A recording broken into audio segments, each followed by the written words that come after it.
Physics के board के exam में बोनस मार्क्स या ग्रेस मार्क्स किस किस बच्चे को मिलने वाले हैं? अगर आपके एग्जाम में ऐसा कोई सवाल आया था, आपके सेट में कोई ऐसा सवाल आया था जो आपके सिलेबस का पार्ट नहीं था, एक्चुअल में नहीं था, ऐसा ना कभी पढ़ा ही ना हो और हमें लगाओगे सिलेबस के बाहर का है, एक्चुअल में ऐसा कुछ क्वेश्चन हो जो एक्चुअल में सिलेबस के बाहर हो, तो अगर आपने अटेम्प्ट किया है या नहीं किया है, आपको उसके पूरे नंबर मिलेंगे। और ये अभी नहीं हो रहा है, हमेशा ऐसा ही होता है। ऐसा कोई भी क्वेश्चन जो सिलेबस के बाहर से आ जाता है, जो डिलीट आ जाता है, उसके बोनस या ग्रेस मार्क्स अकॉर्डिंग टू उसके सेट के अकॉर्डिंगली, उस सेट में कितने नंबर का आया है उसके अकॉर्डिंगली बच्चे को हमेशा दिए जाते हैं। दूसरी बात, एक बहुत बच्चों ने मुझे कमेंट किया कि सर लीनियंट चेकिंग का मतलब क्या है? लीनियंट का मतलब ये होता है कि हमने नहीं भी किया, कुछ भी लिखा ही नहीं, कुछ भी तो मार्क्स मिलेंगे। अरे जब तुमने लिखा ही नहीं तो टीचर मार्क्स देगा कहां?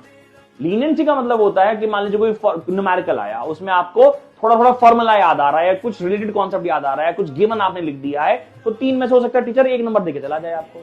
कोई प्रिंसिपल, कोई वर्किंग बोली थी, उसके इंपॉर्टेंट कीवर्ड्स याद नहीं आ रहे, उसका जो फिजिकल क्वांटिटी का नाम याद नहीं आ रहा, बट कुछ ना कुछ आप लिख के आए हो रिलेटेड, तो आपको उसके मार्क्स मिलेंगे। इसे लीनियंट चेकिंग या फिर इजी चेकिंग बोलते हैं। सर मैं तो अटेम्प्ट निकल के आया तो तुझे नंबर नहीं मिलेंगे बेटा। कुछ ना कुछ अगर आप कर आए हो, शीट्स भर कर आए हो, तो सच में आपको लीनियंट चेकिंग में, इजी चेकिंग में बहुत मदद मिलती है। और भी बहुत सारे सवाल है, आगे वीडियो में मिलेंगे। तब तक के लिए keep studying, all the best.